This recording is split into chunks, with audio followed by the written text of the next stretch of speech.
Hi folks, thanks for dropping into Budget Gaming Reviewed and to my video, the £25 gaming PC.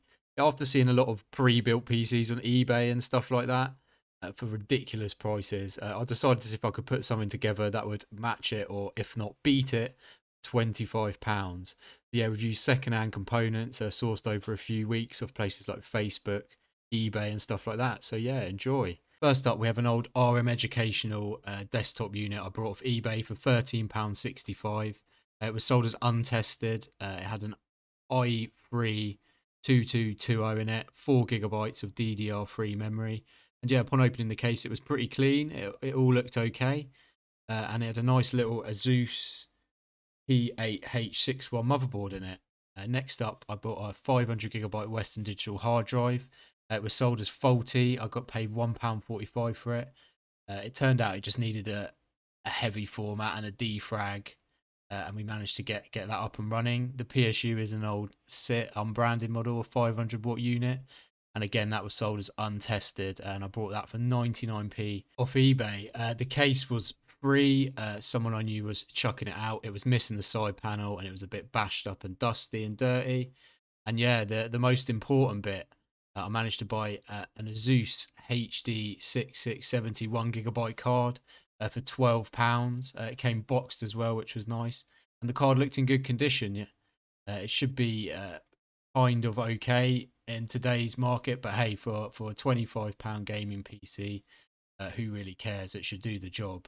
So yeah, let's get these components put together in the PC, get it built up, get some games on it, and get benchmarking. I should also add the card is the 1 GB GDDR5 version, which won't be up to much, but at this price point, it doesn't really matter.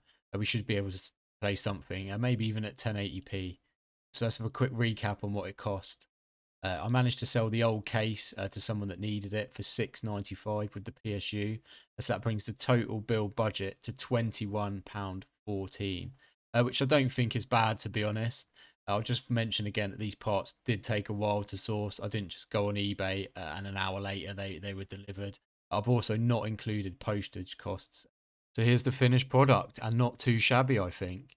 I also added some little red LED strips, which are about £2. They just clipped onto a Molex connection, and I plugged the PC in, and it turned straight on. It's not bad, I don't think, for the cost, and it certainly put some of these pre-built, stripped out old Dells that are on eBay for sale for like £300 to shame. I hope it can game. I hope it can do something. The 4 gig RAM might be a limitation, but let's see. Let's jump into some games and see what we can do. First up, we have Minecraft, which was running at full 1080p resolution with 16 chunks, render scale, and everything turned on, the clouds, shadows, and it was a nice playable experience. So we were averaging spot on 60 FPS with 1% lows of 49 and 0.1% lows of 23.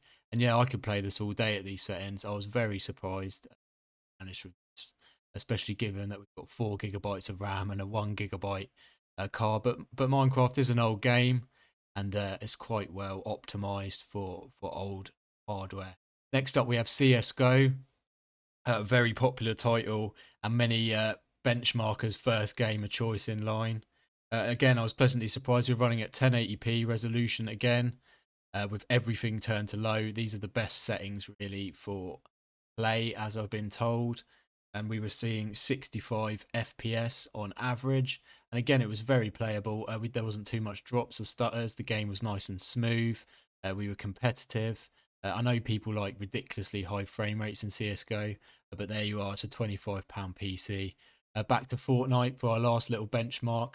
We were running at 1080p again, full 100% resolution, and using the new performance mode alpha. This is a brilliant mode. I love it. It's so good for old hardware. And as you can see, we average 62 FPS with 1% lows of 13 and 0.1% lows of 5. No, Minecraft can struggle sometimes on these older dual core CPUs, but this little i3 seems to be holding up all right. And as you can see, we're not even maxed out on these settings. There was some drops and some stutters, but again, it was a very playable experience, and I could play like that all afternoon. So yeah, folks, thanks for watching. I hope you enjoyed this little video I've put together. Please let me know if you've tried similar attempts at building cheap gaming PCs. Please leave a like. Please leave a comment. Please subscribe to see more videos. Thank you.